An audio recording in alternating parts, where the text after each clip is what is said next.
සුපුරුදු විදිහටම ආයුබෝවන් කියලා පිළිගන්නවා ක්‍රිකට් මාස්ටර් එකේ එකතු වෙන සියලු දෙනාම.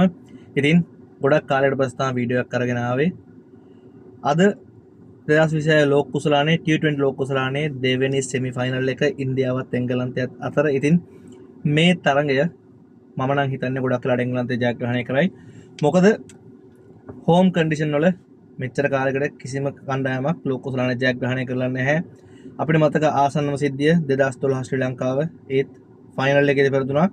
දැන් 2026 ඉන්දියාව ඔවුන් ගොඩක් දුරට සෙමි ෆයිනල් එක මම නම් හිතනවා එංගලන්තය දිනයි කියලා. මොකද මේ තියෙන තත්ත්වයක් එක්ක. හැබැයි මේක ඉන්දියාව ජයග්‍රහණය කළොත් මේක ඓතිහාසික තරඟාවලිය බවට පත් වෙනවා.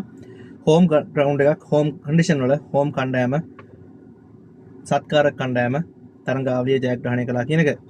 ඉතින් මේක එංගලන්තයේ දිනයි කියන්න ප්‍රධානම හේතු කීපයක් නම් එංගලන්තයේ ශ්‍රී ලංකා තරඟයෙන් පස්සේ ඉඳන් ඉතාමත් හොඳින් තරඟයේ යෙදුණා. සුපර් 8 වටේට කලින් ඔවුන් තරම් හොඳින් තරඟයේ යෙදුන්නේ නැහැ. ඔවුන් නේපාල කණ්ඩායමටත් ඉතාමත් ආසන්න අවස්ථාවට ගිහිල්ලා තමයි ජයග්‍රහණය කළේ. හැබැයි ශ්‍රී ලංකා තරඟයෙන් පස්සේ ඔවුන් වෙනම පිටුවක් ආරම්භ කළා. ශ්‍රී ලංකා තරඟයේ ඊට නවසීලන්ත තරඟය ඉතාමත් හොඳින් ඔවුන් හඹා ගිහිල්ලා ජයග්‍රහණය කළා. ඉතින් මේවත් එක්ක ඔවුන් දැන් හොඳ ෆෝම් එකක ඉන්නවා. හැබැයි අනිත් පැත්තට ඉන්දියාව ගත්තාම ඉන්දියාවේ ප්‍රෙෂර් සිටුේෂන් හැන්ඩල් කරන්න හරියම ප්ලේයර්ස්ලා නැහැ. මට පේන විදිහට නම් විරාට් කෝලි රෝහිත් ශර්මායින් පස්සේ කලින් තරඟයේදී සංජු සැම්සන් ඉතාමත් හොඳ ඉනිමක් දියත් කරා. හැබැයි දිගටම ඔහු ටේක් කරන්න හැකියාව ලැබෙයිද කියලා හිතන්න බෑ. අනිත් කිසිම ක්‍රීඩකයෙක් ප්‍රෙෂර් සිටුේෂන් වලදී හොඳින් හැන්ඩල් කරන්නේ නැති බවක් තමයි පේන්නේ.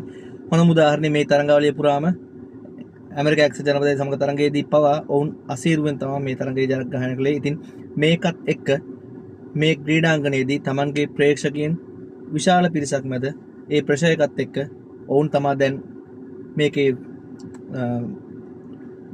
ජයග්‍රහණය කළා කියලා හැමෝම බලාපොරොත්තු වෙන. ඉතින් ඒ ප්‍රෙෂර් එකත් එක්ක ඉන්දියාව ලොකු අමාරුවකේ වැටේ කියලා තමයි මට නම් හිතෙන්නේ. ඉතින් මම බලාපොරොත්තු වෙනවා එංගලන්ත කණ්ඩායම ජයග්‍රහණය කරයි කියලා. ඒ වගේම මෙතෙක් මේ තරඟාවලිය තුල සාර්ථක නොවුණු ෆිල් සෝල්ට් සහ ඔවුන්ගේ ආරම්භක පිටිකරුවා ජොස් බට්ලර් මේ තරඟයේදී සාර්ථක වෙයි කියන බලාපොරොත්තුව තියෙනවා. ඉතින් මේකත් එක්ක අපි බලමු.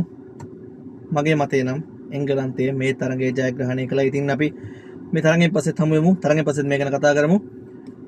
ආයෙත් අපිත් එක්ක දිගට මේක තුල ඉන්න කියලා ඕගොල්ලන්ගෙන් ආයාචනය කරනවා. මොකද කාලයක් තිස්සේ වීඩියෝ ගේන්න බැරුව ගියා. හැබැයි මෙතනින් පස්සේ අපි දිගින් දිගටම වීඩියෝ ගේන්න බලාපොරොත්තු වෙනවා. ඉතින් ඒක නිසා අපිත් එක්ක දිගට මේක තුල ඉන්න. අපිව subscribe කරන්න. පල්ලෙහා තියෙන bell button එක click කරලා අපි වීඩියෝ එකක් දාපු ගමන් notification එක ගෙන ගන්න අමතක කරන්න එපා. එහෙනම් අදට ගිහින් එන්නම්. ඔයගොල්ලෝ හැමෝටම ජයග්‍රාහී දවසක්.